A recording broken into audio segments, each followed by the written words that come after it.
Thank you so much, Senator Davis. You'll have to forgive me a little bit. I'm fighting a bit of a lost voice, but we will make it through. Thank you so much for coming out. I don't think there's anything that we could spend our time on that is more important than the education system and the future of the kids here in the state of Arkansas. I spent 2 years campaigning around Arkansas and made no secret during that time that education was my #1 priority, and that if I, at the end of the day, could be known for anything, I hope that I get to be known as the education governor. That doesn't mean we got everything perfect, but it means that our focus is intensely on making sure every student here in the state of Arkansas has access to a good quality education. We know we have some of the most amazing students anywhere in the country right here in Arkansas. We also know we have some of the most amazing, best and brightest teachers right here in Arkansas. We wanted to make sure that every student had access to some of those best and brightest teachers. We want to make sure that every student is put on a pathway for a future of success, not a future of failure and one that is dependent on a system. Because we know that every student in the state of Arkansas is capable of learning if given the right tools and resources, and that also means giving our teachers the right tools and resources. One of the biggest priorities we had going into this process was rewarding the hardworking teachers that we have around the state of Arkansas. I'm incredibly proud of the fact that Arkansas will go from being one of the lowest in the country for teacher pay to in the top 5 overnight. That is a great thing to be able to reward those who are educating the future of our state. We want to make sure that every parent is empowered to make decisions about where and how their kids are best educated. As anybody who has kids, I have 3 kids of my own. I have a 5th grader, a 3rd grader, and a 1st grader. And I know that just with my 3 kids, they all need different things. They all learn differently. They all need a different experience in order to meet their highest level of success. And if I know that with just my 3 kids, imagine what that means for the hundreds of thousands of students that we have across the state. So we want to make sure every parent has the flexibility and the decision-making power to see their child succeed. And that was the big motivator for us in Arkansas Learns, is making sure that every parent is empowered, every teacher is rewarded and respected, and that we are putting those kids on a pathway to success. Like I said, that doesn't mean we got it perfect. We know that there are going to have to be some changes. We know that there are going to have to be some things. That's why today is so important, is because we get to have a conversation with people that are going to be living, breathing, and working on this every single day. So we want to hear your feedback. We want to answer your questions. We want to clear up any confusion that there may be about the legislation. That's why I brought Secretary Oliva, so he can answer all the hard questions. I'm kidding. I'll be happy to take some of those as well. But we really want this to be a conversation and a productive exchange, getting your feedback about maybe some of the things you like, but also answering questions about some of the confusing parts or maybe some of the parts that you don't like too. And we are so grateful for your willingness to come out and be part of this conversation today, and we look forward to a very productive back and forth. Thank you so much, and with that, I'll turn it over to Secretary Oliva to make a couple of comments, and then we'll take your questions. Well, good afternoon, everybody. My name is Jacob Oliva, Secretary of Education for the great state of Arkansas, and I want to say thank you to Governor Sanders. And I saw some legislators here for putting together some policy that we're working on rolling out and supporting schools to improve learning all across the state. I think everybody here is really passionate about one thing, or you wouldn't be here, and that's making sure that we're setting up the conditions as adults for students to be successful and preparing them for post-high school attainment opportunities and to be productive citizens right here back into this great state. About a week or 2 ago, U.S. News and World's reports, they put out rankings of different states and how they compare all the way from 1 through 50. The rankings that just came out 2 weeks ago, and it looks at early learning, K-12, and then post-secondary combined for an education ranking. Arkansas ranked 43rd. So I think we all know that we can do a little bit better, and we want to see if we can improve these systems to get better outcomes, because I believe the talent in the state can increase that ranking. What I like about Learns and why this bold, innovative initiative is so comprehensive in its approach, when you look at how these kind of state rankings come about, and it starts talking about early learning, K-12 and beyond, This approach to Learns is about supporting and improving each one of those incremental pieces all along the way. So we know, like right now, the way the early learning environment is set up as a state, it's a little bit fragmented and it's uncoordinated. And depending on the program that a student is in and who is funding that child depends on who oversees that program and determines what type of learning that child's going to get in that program and comes up with its own definition of what does success look like in that program. So part of this initiative is to put all of those programs into one agency under the Department of Education so that we can get kindergarten readiness right. We know that if more students come to us ready for kindergarten, they come to us ready to learn, and they're going to be successful on their journey. We know that we need more opportunities for parents who want their children to participate in high-quality child care programs and early learning environments. And there's a lot of places across the state where there's islands or deserts where those opportunities don't exist. We are now being directed to invest in finding ways to set up those opportunities. We're also improving the investment in early literacy, especially in the K-2 environment, by adding access to literacy coaches, making sure teachers have the professional development training they need to look at that third grade benchmark, because right now we know we can do better. When we see some of those metrics that say 34 to 36% of third graders are at or above grade level, we feel confident we can get that to 90 to 100%. And part of what Learns does is gives us the ability to invest in that early learning environment so that we can get it right. We know that every student isn't on a path to go to university. We know that a one-size approach fits all doesn't necessarily work. So we're being tasked with coming up with alternate pathways towards even getting a high school diploma, which is the key indicator to see if students are ready to be successful adults. And we're even being tasked to create a career and technical education diploma that'll be recognized across the state at different colleges and universities so students get credit for what they're learning and they're able to transfer that credit with them. Right now, that sometimes isn't necessarily the case. So when Learns came across the finish line, we made a commitment to the legislature and to all engaged stakeholders that we're going to work on the next phase, which is rules development. We're going to do it in a clear and transparent manner, and we want to get stakeholder input. And we made a commitment. I made a commitment to the governor and to some of the legislators that we would meet with every superintendent in the state, and they're all divided up in they're called educational cooperatives. There's 15 of them. We were going to go to every single one in about a 3-week span. I did 5,000 miles on Arkansas roads in about three weeks, which is great to get the state and meet everybody, but to be in everyone's communities to talk about what is the policy in Learns and what does it really do, and how does this impact school leaders and school officials, and how can we support them with implementation. And when I was debriefing with the governor about how these conversations went, I was able to report that I think it was really helpful that when people left the meetings, they felt like they had a better understanding of the vision and the purpose and where we were going as a state. And I think it was because of that, the governor's like, well, maybe we need to do this with community folks, maybe have some town hall meetings so that we can get into a question and answer dialogue as well, because there's there's misconceptions out there and there's some confusion. So this is, I think, our third stop where we're going to different communities and saying, we want to hear from you. We know our work isn't done. We haven't arrived. We're going through implementation, and then there's future sessions. And how do we build on this momentum so that we can see improved outcomes for our students? So I appreciate the opportunity to be here and look forward to engaging in some dialogue. Great. Senator Davis. All right, we've got a question from Ms. Sherry Magnus. You had a question on dual diplomas? Yes. I'm a 33-year teacher of career and technical ed at Russellville High School, and my question is, and I think you hit on some of it, your vision, and first of all, thanking you for the dual diplomas and the recognition for CTE, but your vision for that for our students. So I'll jump in, and then Secretary Oliva, feel free to add on. I think that one of the big things that we, frankly, as a society have done poorly over the last several decades is we pushed this idea that every single kid had to go to college, and if they didn't, that they were somehow less than. and nothing could be further from the truth.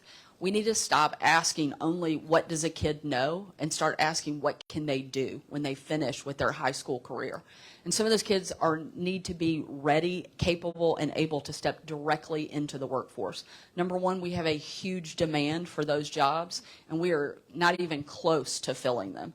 The other part of that is there are a lot of kids who that pathway makes so much more sense for them. They don't need to go into a 4-year university. They may need to go into a trade or a vocational program, or in many schools, in a lot of places we're seeing tremendous success, are high schools that are partnering with businesses right there in their backyard, and those kids are leaving with the certification, the training, and the relationship that they need to go directly into the workforce. So that was one of the big drivers, is helping put these kids on a pathway to success. When a kid graduates, they need to be prepared either to go directly into the workforce or be on a pathway to go to one of those trade vocational programs, or in many cases a 4-year university, but helping put them on that path so that they get to see success in the way that makes sense for them in their future is the big driver behind that. So having that dual track diploma allows a lot of those students to go immediately into the workforce and have the training and certification needed so that they can start making money the minute they graduate, and they become contributing members to their community instead of dependent for a lifetime on a system that we don't want to see happen. We want to see these kids be able to pave their own path, and this, I think, helps put them on that from a very quick point. Thank you. If I was to add to that, I think the term that the governor used about paths is not every person is on that same path. And when we create these paths, that kind of highway of life should have multiple exit ramps and on-ramps, and students should be able to earn stackable credentials or credentials of value, where if they, it shouldn't be just college or career, it could be both, right? So we may have some folks that want to go into the workforce right out of high school and gain some skills, and maybe they have a high credential, maybe they're an air conditioning technician, but then one day they want to run a company, so they might want to get back on the educational highway and go to college or school to pursue a degree in business management. So it's really about creating pathways where there's opportunities for students, at least in K-12, to be what we would call a program completer, where if you finish these programs, you've earned this credential of value. That credential of value means something, and it's part of your diploma. What we have found right now, that there's opportunity in that transition from, say, K-12 to post-secondary, is depending on the institution, whether it's a state college, articulations are seamless as well. Take maybe one more pre-submitted question, and then we'll open up to the crowd. Yes, there's a question from Heather Wright on homeschooling. She's. If not, we'll. Oh.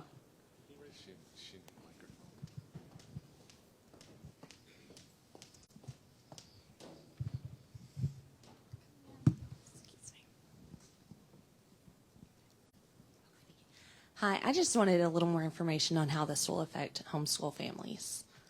Sure. So I think there's a couple things. One, it is optional for a homeschool family to opt in and make a determination if that's the best thing for their family to participate in what we call the education freedom accounts. However, if they do decide to opt into that program and receive some of the funding, then they have to agree at the same time for specific accountability measures, a standardized test that is state approved. And so it would be similar to what you might find at one of the public charter or private schools. That same standardized testing would be required if they opt into the program. Certainly not required, but I think that's one of the things that is missed. People think that it is required for anybody to participate. It's not, but if they do, there would be a certain level of accountability that we would ask that individuals meet if they participate in the program.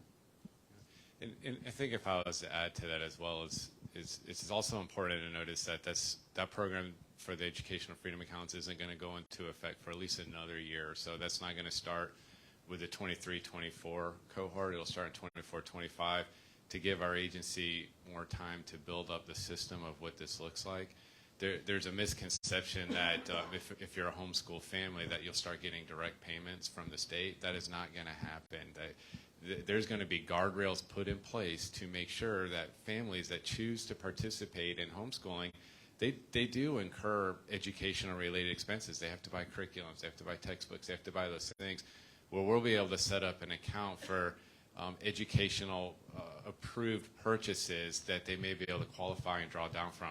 We're not going to let a family buy a PlayStation and say that this is educational device for my children. So we're going to put up some very strong guardrails because we have to be responsible for taxpayers' money and make sure that if somebody does choose to be a bad actor in this space, because unfortunately there's bad actors that try to abuse and take advantage of systems, that we can go after everything and recoup any of the investment that we've made.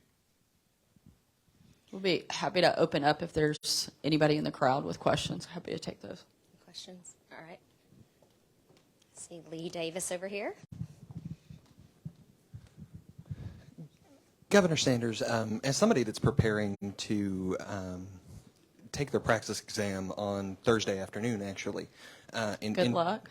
Thank you. And enter into this. I've heard that's a pretty tough one. I think it will be.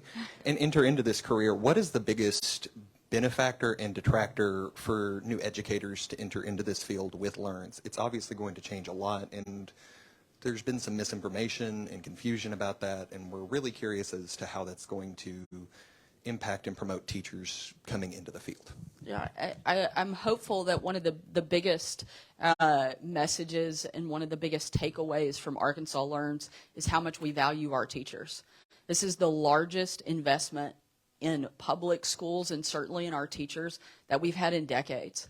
And so I am very hopeful that people understand the value and the respect that we have for teachers across the state of Arkansas. We want our best teachers to want to continue to do this work because our kids' future depends on whether or not we have good teachers in the classroom. There is no point of evidence that doesn't come back to that piece. And so knowing if we have good teachers, it matters. And so we want to go out and recruit new people to come into this profession, but we also want to retain the best that we already have. And I think by putting those teacher pay raises into Arkansas Learns, number one, that's a tangible thing for teachers to take away. That's real money in their pockets. It's also real money back into the communities that they live and work in. When they have more disposable income that they can spend, those are the restaurants in that community. Those are the retail shops. Those are the things that they get to put back into that community. So it has a much bigger impact than just on that one teacher alone. But also adding in additional incentives so that teachers who go into some of those hard to recruit areas, some of those difficult subject matters to recruit in, as well as the success. We want to reward our teachers for the great work that they're doing. And we have put in an additional $10,000 for teachers to be able to go after. And that can apply to any teacher, whether you're a new teacher or a veteran teacher. One of the other big things that I think is really important is we have given the flexibility to the districts, because what works here may not be what works in El Dorado or Bentonville or Jonesboro or Texarkana. So giving the districts the flexibility that they need to determine these are the teachers that we really have to work to recruit, or these are the teachers we really have to work to retain, putting that power back into the hands of the districts and giving them that flexibility, I think really allows them to determine how best to chart their own path, which is really important because having a one-size-fits-all statewide approach is not going to work and benefit every student, and that's our ultimate goal. And if I can add to that is say thank you for going into it. I consider it to be the best profession. It's the profession that begins all professions. And some of the things that Governor Sanders talked about with the salaries, but additionally, one of the things that it doesn't get a lot of press is, but for first-time teachers that are going new to this field, she's waived the licensure fees up until I want to say August or September. So there's a little bit of a benefit for you there as well. Also, and doubled the amount of loan forgiveness that becomes available. But I think for a teacher, wherever you are on the spectrum, which is really great about Learns is that it aligns some systems between, I'm going to use some educator talk, but from standards, curriculum, and assessment to make sure all three of those things are looking at the same thing. Right now, there's a little bit of misalignment, so there's an opportunity to make that easier for teachers to understand what they expect students to know and learn at each grade level, and also how we're going to measure whether or not they're learning it. And when you look at the investment in professional development, when you look at elevating and celebrating this profession and saying we value our educators and we want to put them on a pedestal, that's something that all of us, I think, could benefit from in communities by celebrating people that want to be teachers and celebrating teachers that are in the profession. If there's one thing that I always looked at as something that's disheartening is I get to speak with principals and teachers all the time. And I've heard sometimes teachers say, I wouldn't tell my kids to be a teacher, right? Something's not right with that, right? Why aren't we building a pipeline of people that want to become educators? What can we do as a community to show that we revere our educators and that they have value and that we want to put them up and prop them up on a pedestal? This initiative by Learns, by saying we're going to invest in recruiting and attracting and retaining the very best right here in the state, is starting to change that narrative. So I think that's pretty exciting. Yes, ma'am. My daughter is a teacher. Sorry. My daughter is a teacher, and she just recently was rewarded with the highly effective teacher thing, and she's a math teacher. And it's very discouraging for her in that she has former students that will be starting work in her district next year making within $4,000 of what she currently makes. And then to turn around and find out that because she is a highly effective teacher and her test scores are good and improve every year, she's going to be getting some of the lowest level students next year so that she can help them. And yes, she will do her best, but it's like when you get those low achieving students, and I know because I taught special ed, you get more discipline problems. So she's not getting any more money, and it's making her job more difficult. So where is the incentive for you to be a highly effective teacher other than intrinsic desires? Well, I think there's a couple of things here. One, she is getting additional funding. Every single teacher in the state, regardless of how much they make, is getting at least a $2,000 pay increase. So there is a pay raise for her. Also, this is where the flexibility for districts, I think, really matters, because she is a highly effective teacher. Her district should be fighting like crazy to keep her in the classroom. The state of Arkansas, one of the things that I think a lot of people don't understand, already gives roughly $73,000 per teacher in the state to the districts. How the districts divide that money up and spend it, they have that flexibility. But one of the things that we added into the Learns legislation is that 80% of the funding that the state gives actually has to go directly to teacher pay. That has not been the case in the past. So we are making sure that more money is landing into the pockets of the teachers. Again, trying to focus on rewarding some of our best and brightest, but a teacher that is performing at that level, a district should be rewarding those teachers and doing the work that they can to retain them. I've yet to meet with a superintendent or a school board who isn't looking for exactly those type of teachers and putting them on pay scales that reflect that.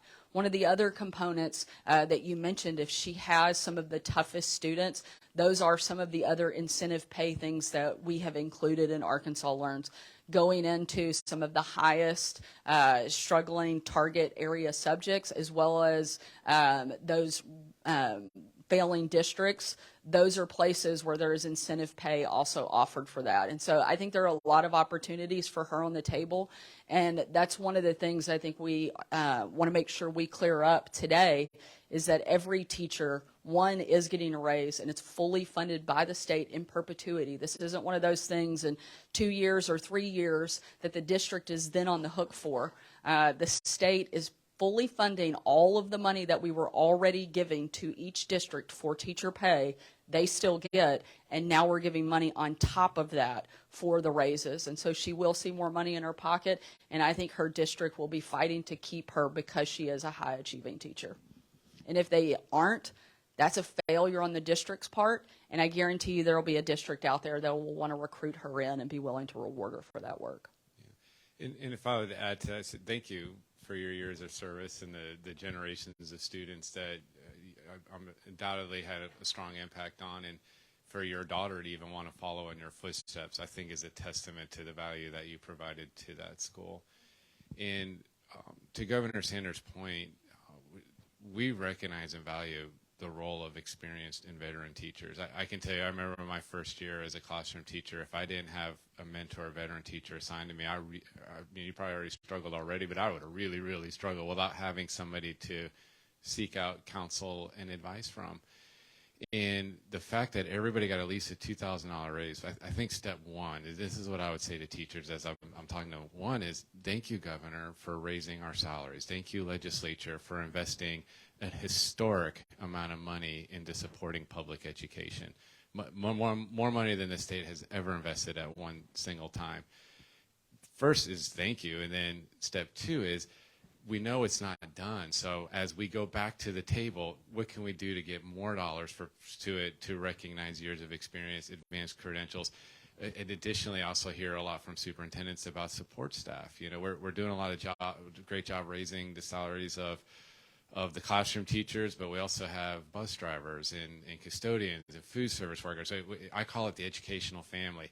If we keep getting this investment right year after year after year, we're going to get it to where it needs to be, but it's not going to happen overnight. It takes time to get this fully implemented and in place.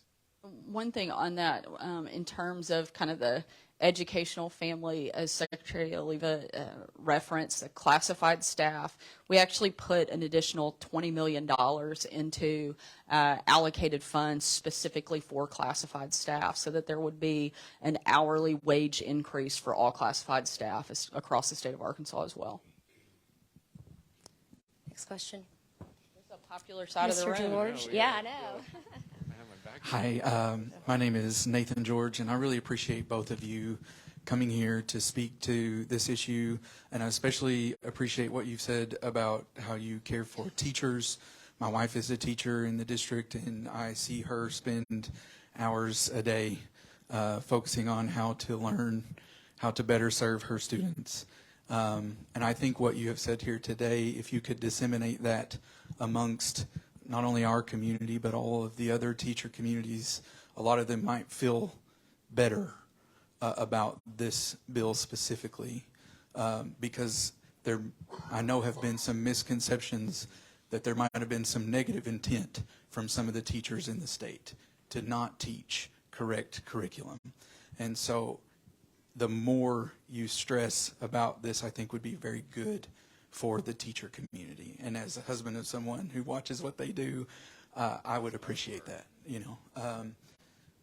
My question is, you know, we've been in the bottom 10 statewide for a very long time in education. What is it about this that is different that puts us in the top 5 and top 10? Or what is it about this that's similar to what the top 5 and top 10 are already doing? Sure. I'll go, and if you want to go first, you're a good husband for coming and speaking on behalf of your wife. So all the husbands out there, pay attention. But I think that there are a lot of things. Obviously, you know, this is something that we have spent a significant amount of time on and worked closely with our partners in the legislature. This wasn't something that we were like, you know what, let's just rush out there, see what happens. But I spent 2 years traveling around the state, meeting with stakeholders, meeting with legislators, parents, superintendents, teachers, school board members, even students, to get feedback. We also didn't make decisions that weren't based on data. It was heavily influenced by a lot of research of what has worked and what hasn't worked in other states. And being a small state gives us some flexibility to actually implement pretty bold, aggressive change. One of the things that was very clear very quickly is tinkering with the system was not going to move us from 48th and 49th up to that top 5. It might bump us to, you know, 47th and 46th, but to me that's unacceptable because I know that we're capable of being in the top 5. So it was going to take an aggressive, comprehensive approach, not just a tinker with the system, and looking at what are some of the most important early foundation things that we can spend our time on. Literacy far and away is one of the most important investments that we can make in a child's long-term future and long-term success. And frankly, Arkansas has not done a great job on that. We haven't given our teachers the resources that they needed, the training that they needed, and we certainly didn't have the accountability in place to really help make sure every student was on that pathway to success. We know that that make or break moment is third grade. If a child is not reading by that point, there's a pretty good chance they're never going to be able not only to read, but to catch up. And that will impact every other area of study and instruction that they have. Right now in the state of Arkansas, on our best day, 35% of our third graders are reading at or above a third grade reading level, meaning that the vast majority of our students are being set up for failure. That is simply not okay, and I don't think that's okay with any parent, teacher, or administrator anywhere in the state. So one of the first things we did was, how do we fix that? How do we fix some of that most important foundation? So we invested heavily in literacy, in making sure that we are looking at a large-scale state approach to every child having access to pre-K. One of the problems was that with that, we didn't even know who had it and who didn't, and what was working and what wasn't when it came to pre-K. And so one of the very first things we did is ask the State Department of Education to do an assessment so we know where we're starting from so we can get to where we want to be. We've invested heavily in 120 reading coaches. That will be an intense training team hired, paid for by the state to go in and help aid our teachers. Because every teacher that has 20 to 30 students can't slow down and help those two. But we can pull those two out, give them the instruction that they need to catch them up so that they can be back in the classroom. So by deploying those reading coaches around the state in some of the areas that need it most, then we can help those students who really need it and give them that intense literacy instruction.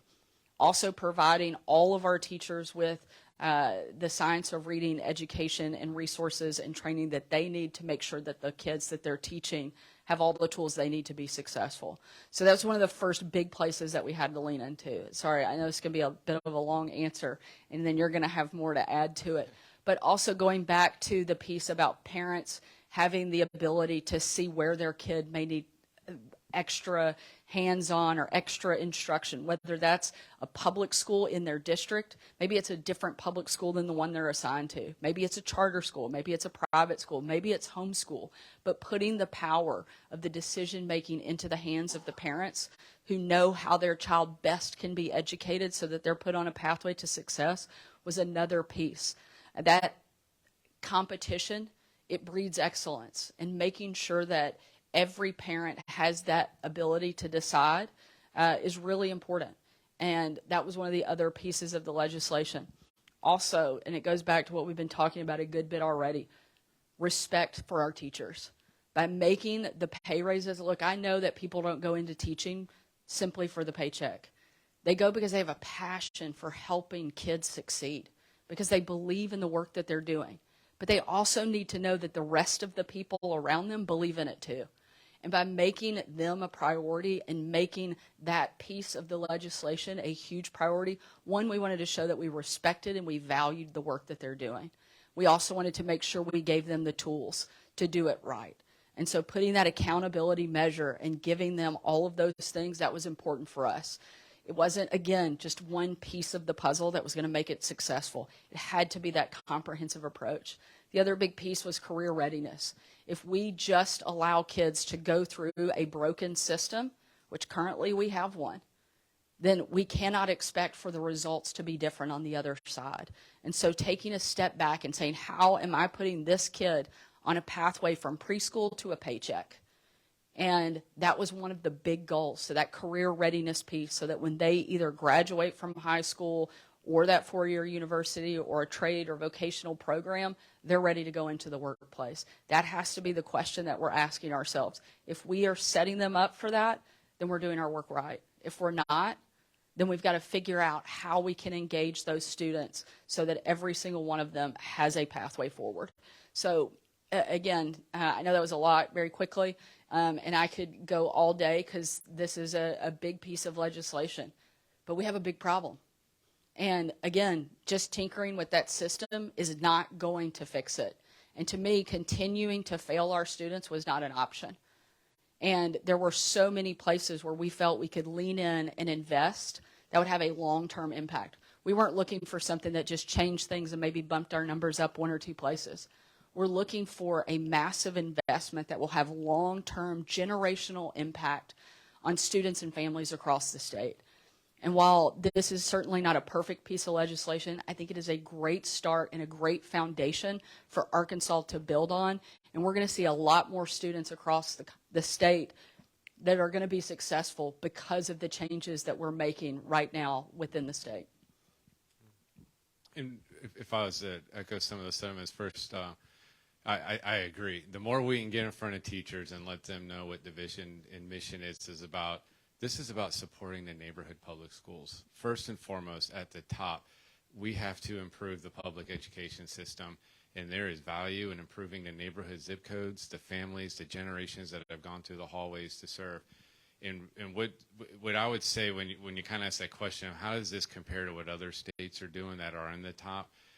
The biggest thing I would say as a takeaway is it's building an aligned system. And I like to say all the time, bad systems beat good people all the time. And I'm trying to be critical of the systems that we have.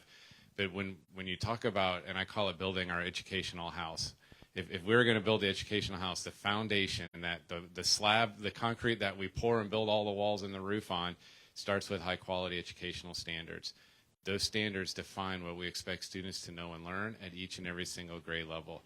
We have improved the English language arts and math standards to use those evidence-based strategies to make sure they're infused so the teachers know exactly what it is that their students should learn. The first wall on top of that slab is the materials that we give teachers to make sure they're of high quality, because we know that the curriculum matters and the curriculum needs to be aligned with those standards of that expectation.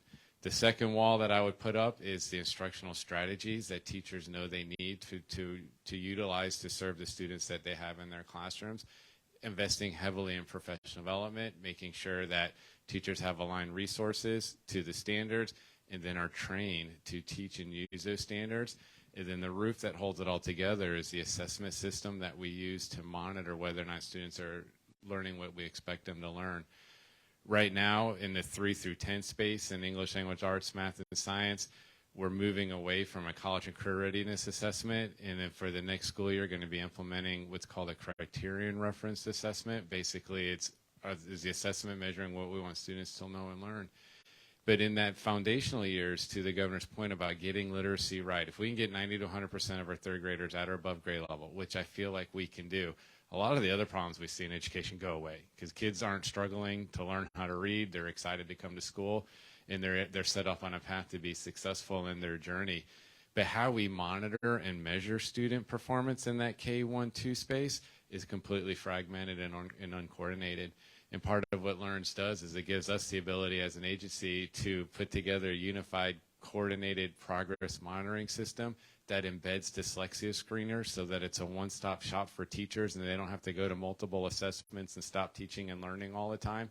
And then we can see as a state, where do we need to invest and provide additional resources and allocations. So there's a lot of little nuanced stuff that's why I think you're right. Like, if we can get in front of teachers to say, look at these tools that are coming to classrooms near you.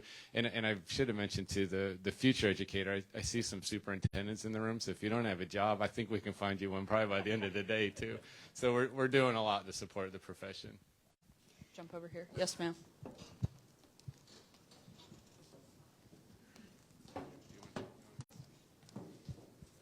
Yes, my name is Sue Grant, and I had a granddaughter that graduated with honors this year, and she's going to go to one of the University of Arkansas schools. And I do have a concern about some of the, I know especially in the north, that they are being indoctrinated and not taught the subject matters. And I have great-grandchildren and grandchildren in elementary, in middle school and high school. I was a school nurse, and I am concerned about gender dysphoria being taught in schools. I do not know where Arkansas stands. I do know my grandchildren have told me that they do have, like the furries, some of them have sandboxes in the bathrooms. I am very concerned about this. I don't know where it leaves our children, where it leaves our teachers, where it leaves our school. And I also with the CRT, and I'd like you to address that, please. Sure. I think our first goal when it comes to our schools across the state is to focus on educating our students, preparing them for the workforce. And so taking a step back and looking at the instruction, our goal is not to teach kids what to think, but how to think. It's to provide information that is accurate and teach them, again, how to think critically, how to make decisions, how to research, how to learn, so that they are put up for a lifetime of success. It's not to push opinions on them, but simply give them the facts in which to make their own opinions from.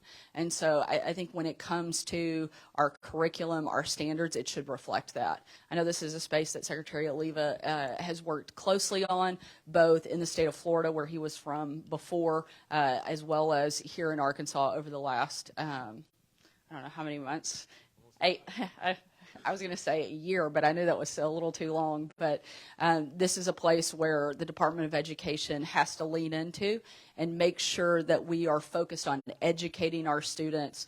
And I agree with you, not indoctrinating, but educating our students and preparing them for the workforce and the next step after they graduate. So Secretary Oliva can go into a little more detail. Exactly what Governor said is we should be teaching content in a fair and unbiased manner. We should be teaching multiple perspectives, multiple points of view. We want students to debate. We want students to be critical thinkers. We shouldn't teach one perspective and say this is the only way to think. And whether it comes to critical race theory or indoctrination, there's some people that may believe the world is flat, but we shouldn't be teaching stuff that isn't factual like that in our classrooms. If people have their own personal beliefs, that shouldn't be reflective on what we're teaching. So we're doing a lot of work with school districts, working on some assurances with textbook companies to make sure that indoctrination doesn't have a place in our classrooms. But what I would say to any parent, if they feel like they're getting a lesson that's not appropriate or they have some concerns or have some questions, start by talking to your classroom teacher. Find out what was actually taught and what was actually said. Don't read everything you see on social media, because a lot of times that is, you may not believe this, but it's not true. But talk to your teachers, talk to your principals, talk to your superintendents. And I know every time that I've talked to parents or constituents, when I typically, if something comes to my attention, I'll reach out to the superintendent, and the superintendent is already aware of it. They've already talked to the parent. They've already addressed the situation. And that's where it needs to be resolved, down at the local level where it can. But if it can't, then we want things to elevate to us. But I think at the end of the day, that's why I go back to that educational house starts with good standards, clear expectations of what should be taught and learned in our classrooms. And if stuff is going above and beyond that, then I'd be concerned as well. Yes, ma'am, right here.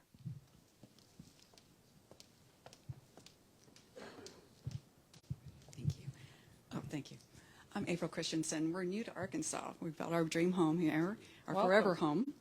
And my question is, it's a little unnerving to think that the education is just depending on the teachers, things of that nature. But what about the community? For example, I'm a small business owner.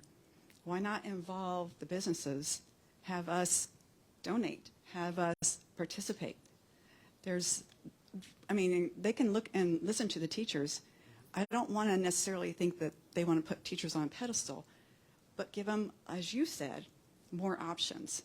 Let them see different areas of interest. And that would be a really good thing, I think. Absolutely. First, welcome to Arkansas. Glad it's your forever home. We'll be happy to take your taxes here.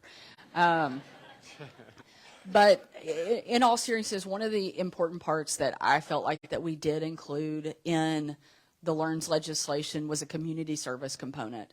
There are a lot of people that didn't like this, but I think it addresses exactly what you're looking for. There are a lot of students who may not have a role model, a mentor in the home. They may not have a vision of what they can strive for and look to.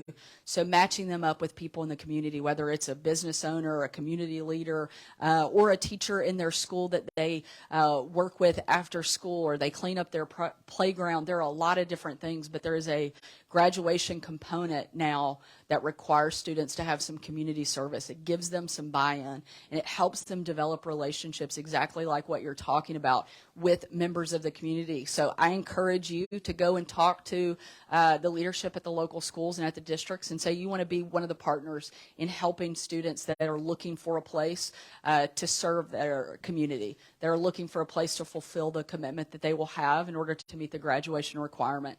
That is exactly the type of partnership that we're looking for, because it isn't and shouldn't be strictly on the shoulders of any one individual, but the entire community coming together and helping make sure that these kids are successful in the long term. And we know that it's an important investment for the community to partner with their districts, partner with their schools, partner with their students, because that's going to have a direct impact on them in the future as well. And so developing those relationships at an earlier age and helping those students, in many cases, see a success story in their own backyard can be a great tool for their long-term future. And one of the things I really like and am proud of that's been included in the LEARNS legislation.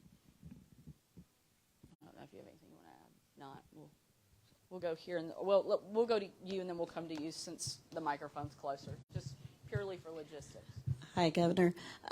My question is, how is the LEARNS Act going to affect, or will it affect, the Head Start programs across the state? So part of what, and Head Start's part of this, is when we look at that early learning environment for high quality child care and voluntary pre-kindergarten. Currently, it's covered over 2 different agencies and multiple different divisions within those agencies. Part of what LEARNS does is say, let's put all of this under one agency, to Department of Education. So we're actually in a little bit of a transition. In education world, our school year starts July 1. So next school year, even though it's a little bit different in the calendar, because that's when our budgets flip over, by July 1, it'll all be under a unified, coordinated space where we're reimagining the program to support the student, not the funding of the student. And focusing on student, not systems, is really going to support and provide more opportunities. And I think if I was to bring in some of the community component about the businesses and outside organizations, the reality is schools can't do everything, and they need to find those partners. And we're working on creating a dashboard, a data dashboard, because right now we can't even get an accurate number of how many students participate in these programs, because depending on the program, depends on which dashboard they go in, and none of the dashboards talk to each other. So we're doing an evaluation to find out who's participating and identifying those islands or deserts that exist of where early learning there isn't even an option for parents.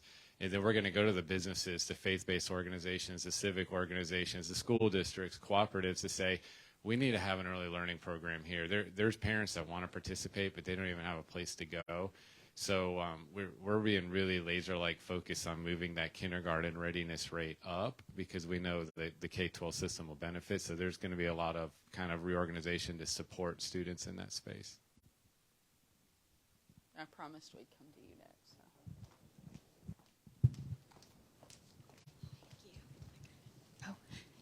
Dr. Sheila Hunt. I'm going to focus a little bit in on elementary, simply because I've been a principal there and also junior high. But right now our elementary, and I'm not quite sure how to address this, if you've already addressed it in this initiative or the next one, is curriculum. Their curriculum, of course, they teach everything. They're self-contained. And it's like they no more get trained on what they're doing, and then the next latest, greatest, best thing comes in.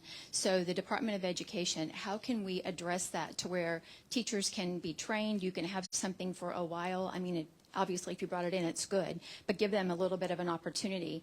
The second thing is, I think one of the things that are really impacting elementary teachers is not only the duty with, recesses now PE or physical activity, then they have carb drop off and pickup. I mean, they go out, they sweat through their clothes, or they get wet and snowed on, and then they go in and they have to teach. So there's just so much going on right now at elementary. Their report cards compared to the junior high or high school, they're printed off by the office. The elementary has at least 45 to 50 boxes of things they have to test for and check. And I mean, I've been an elementary teacher too, but there's just so much for elementary versus the other levels. What can we do to help that, and especially the curriculum revolving door? So, thank you for your interest in this space. So I just, in full disclosure, I at one point was an elementary school teacher, and I've been an elementary school principal. So I know this space very, very well. And there's probably seems like a lot more focus on elementary because those are those foundational years. And I think what you're speaking to is, which is why I'm excited about kind of the learns, is when I talk about building an educational house, getting clear and concise standards. You hit it perfectly when you say we like to chase shiny things and look for the next best things. You know, we've kind of moved away from those basics. We're going back to the basics. We're going to focus, especially in early literacy, on phonics, phonemic awareness, building out fluency, building out vocabulary, measuring comprehension, based on evidence-based approaches that we know works. And then we're building out an instructional materials portal of textbooks or resources or tools that are aligned with those standards to support teachers, and then we're going to train them on that. We're doing the same thing on the math side. Has anybody tried to do third grade math homework lately? I have a third grader. Right. It's so really hard. They're in third grade, there was kind of my kids are quick to tell me too that I'm teaching them all wrong how to do it because it's very different. Because nobody than knows what nobody knows what we're doing in elementary math, and it's because there's kind of a shift from what we call procedural fluency to conceptual understanding, which I'm not saying is a bad thing, but we focus too much on strategies for supporting students and not whether or not they know their math facts. If third graders don't know their multiplication tables, they can't factor in pre-algebra. How are we going to make sure they have those math facts before we apply them to their concepts? So what happens now is it got confusing because in the current standards, strategies were written into the standards so that teachers felt like they had to teach strategies. We want students to use the strategy that works best for them and not say that you're not solving this problem the right way. So like an example is you might get a student's assignment might say in math, in first grade, solve 8 plus 3. And the kid could say it's 11. But the assignment is solve 8 plus 3 using a thought bubble map and make one group of tens and count the number of remainders. If the kid doesn't fill out the thought bubble map right, they get the problem wrong. We're going back to making sure, can the kid answer and do the math? Do they know the basics, the foundations, and understandings? And we're going to stop chasing these shiny things. Sure, we've got time for maybe one or two more questions. We'll go right here since we have not hit this section. So I'm a fourth grade teacher, and I'm curious about how third grade reading comprehension will be assessed. And I know that you talked about a common assessment. Is that going to be the assessment that will be used to prove that students are ready to move on to fourth grade? And if that is the assessment, is it going to be based on other states around us, the assessments that they used, or what would that look like? So thank you for being a fourth grade teacher, and I'm glad you're wanting to make sure they come to you ready for fourth grade when we're looking at a third grade. Right? She has my 10-year-old is her Oh, okay. my 10-year-old. No pressure. She's an angel. So I think it's important to note, and sometimes we get hung up on one test. One test doesn't define a child. The teachers know their children. They know it's a portfolio. There's work samples. The assessment does carry weight, but there's also lots of children that don't test well. It shouldn't be the deciding factor. So when I talk about that unified system in K1 and 2, it's kind of what we call that progress monitoring tool, where there'll be a fall, winter, and spring assessment. That's that snapshot in time. That's that real-time information to give back to teachers so that they can make instructional pivots if they need to. When you look at that 3rd through 10th grade space, because we have what we call our federal accountability indexes and also our state accountability requirements, right now we use an assessment called the ACT Aspire. This is the last year of that assessment. Next year, in the spring of 24, will be a new assessment that's going to be what's called a criterion referenced test. And that assessment is going to be based on the standards that we have now implemented. So it's not going to be, are you on path for college and career readiness? Do you know the content, yes or no, that we expect you to know? And that third grade benchmark is so critical, and there's some language around that. That's not just an automatic retention if you can't pass this test at third grade, but it's a snapshot in time that says, if a child is still missing gaps in third grade, and we're making that pivotal change from learning how to read to learn, when you look at standards progression, as a student goes to fourth grade and fifth grade, explicit systematic instruction in phonics and phonemic awareness tends to wane because it's really prioritized at K1 and 2. If that third grader still has gaps, when they move on to fourth grade, what the Learns Bill does is says they have to have access to a high-quality teacher, a 90-minute reading block, and an intervention plan to shows how they're going to continue to get that instruction of phonics of phonemic awareness so that they don't continue to struggle. So that test is an indicator, but it's one piece of a portfolio on student performance. Great. We'll make you our last question here. So my name is Chad Hall. I just graduated with my master's from Arkansas Tech. I was a composition instructor. I have my license in English 7th through 12th, and hopefully after a board meeting tomorrow, I will have a job. Great. So Make this count then. They're all watching. No, I'm just kidding. I do greatly appreciate the focus on literacy, of course, as an English teacher, and especially within that K through 3 block of time. My one concern, though, is in my understanding of the Learns Act, I was having trouble seeing where exactly the support was going to be past the third grade. So for, again, I'm a comp teacher. I've taught students coming to Arkansas Tech, wanting to get a college degree who still have 7th or 8th grade reading level, and likely even poor writing level. And my time when I was doing my internship at Dover, I had ones even lower than that who were seniors. And so my concern is, I'm about to go into being a high school English teacher, 10th through 12th grade. What support is in the Learns Act for those age groups? So I know the literacy coaches you mentioned, the 120, I believe from what I understood, those were primarily for K through 3. So is there any interest, whether in the legislation now or in the future, to expand that potentially through K through 12, especially those students who are already past third grade right now, who are still in the school system? And then what other aspects of the Learns Act will potentially assist me in helping those students who still have significant gaps, who are already, 10th and through 12th grade? I think the quick answer is absolutely. One, thank you for being willing to go into the classroom, especially middle school and high school level. There's a special place in heaven. As somebody who's dealing with a tween going into those years, best of luck to you.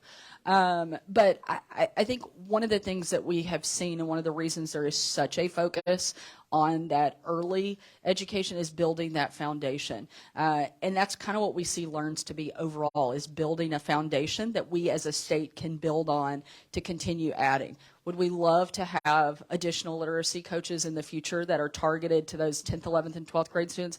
Absolutely. I think this is our starting place. We want to make sure as best we can that those pre-K through third grade are hitting that basic benchmark, because that's such a determining marker, and it's such a huge kind of evidence-based moment for students, and whether or not they're going to have that lifetime of success. That's a place we know we can lean into. There's a lot of data for us to make that decision to invest heavily at that spot. So we want to do that. Does that mean that's where it ends? Absolutely not. One of the reasons we want to invest so much in our teachers is for those students in the fourth grade and up as well. But giving them that foundation, I think, is a great starting place for us to build from as a state and continue adding on and continue putting resources into helping those other students who may already be in the 10th, 11th, and 12th grade.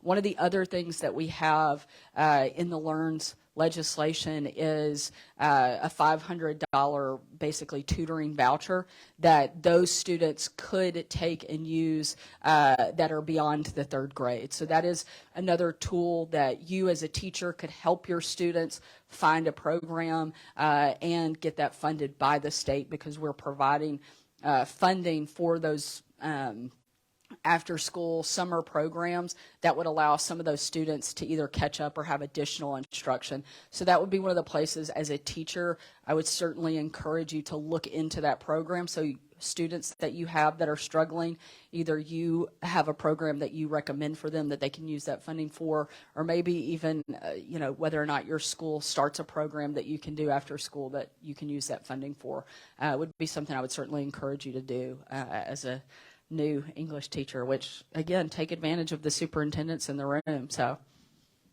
and first, the fact that you're going into secondary English concerned about literacy and supporting struggling readers, to me is just a testament of the quality educator that you're going to become, because the skills of reading, as Governor has mentioned, that those literacy coaches are really invested in building out those skills. I think one of the things that will be helpful for you as a teacher going into this space, when we looked at rewriting the new standards, we wanted those K1, 2, 3 standards to be very explicit and systematic in building out those foundational years, but then also to build out content as we go through, especially in secondary and high school.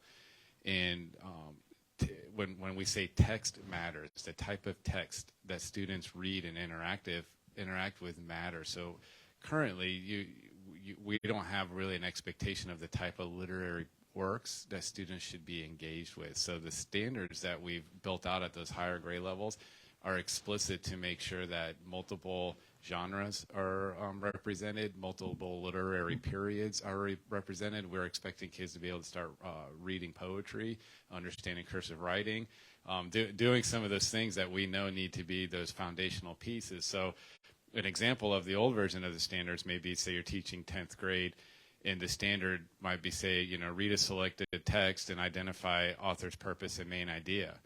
Of what? Of Romeo and Juliet or Green Eggs and Ham? Like we're going to be more explicit on giving you the support that you need so that you know what we should be expecting for a level of rigor in our classrooms, and then identifying ways to provide additional interventions and support. So congratulations for going. There's a new teacher over here. Maybe y'all could be friends. So start a mentoring program while we're here. Have you guys met? We want to say thank you so much for your willingness to come out today, spend your time. We know it's valuable, and the fact that you took time out of your day to be here, I think, shows the commitment that this community has to the students in this area. And we hope that you understand the commitment that we share with you. We want to see every student in the state of Arkansas succeed. And that is why we have spent so much time focused on every aspect of education, every way we can to empower those parents, empower students to be put on a lifetime of success. We know that we're going to have some growing pains. There is no secret that there's no perfect piece of legislation that ever exists. But we do believe that this has the power to really transform our state for the better, to help our students, to help our teachers, to help our parents be successful in the long term. And we are so grateful for your willingness to come out and spend time with us today. Very grateful for the number of teachers that are in the room, and administrators, principals, school board members, superintendents who are dedicating their lives to helping our students. Without you, none of this would matter, because it's going to take all of us coming together, specifically our teachers and our administrators, working with us to help our students. And so your presence here today is not lost on us. I know that doesn't mean you may agree with every single aspect of the legislation, but we want it to be a partnership. And that means give and take. That means conversations like the one that we're having here today. And we're going to continue in this effort and in this process, frankly, until we see every child successful. And that's going to take time, but we're committed to making sure it happens here in the state of Arkansas. Frankly, we're tired of being at the bottom. I don't want to be at the bottom anymore. I have 3 kids, a 5th grader, a 3rd grader, and a 1st grader. And I don't want them in a failing system. I want them to be on a pathway to success along with every other child in the state of Arkansas. And I know we're capable of doing it. If we come together, we work together, and we put our heads down and get the job done. And that's what we're hopeful, that we can have your commitment, and we are certainly giving you ours, that that's our focus and that's the intent. So thank you again for taking time to be here. Thank you to our legislators, Senator Davis. This is her community, and she was absolutely vital and critical for all of this. She's got 4 kids, and she lives and breathes this every day, and really poured herself into this legislation, as did some of our other members that are here, Matt Duffield, Marcus Richmond, that are here with us. We would not be here without, sorry, Aaron, I didn't see you standing there. And that's not a short joke, I just didn't see you. Wow. He's not voting for anything that I push through next session, but we have an amazing group of leaders from all over the state that really worked hard this session to deliver to help our students. And that's exactly what Arkansas Learns does, and we're excited about what it means for the future of our state. So thank you for your willingness to be here and spend time with us today. Thank you to our partners in the legislature. And most importantly, let's go out and make sure that we are investing in our students and their long-term success. Thank you all so much. We appreciate it.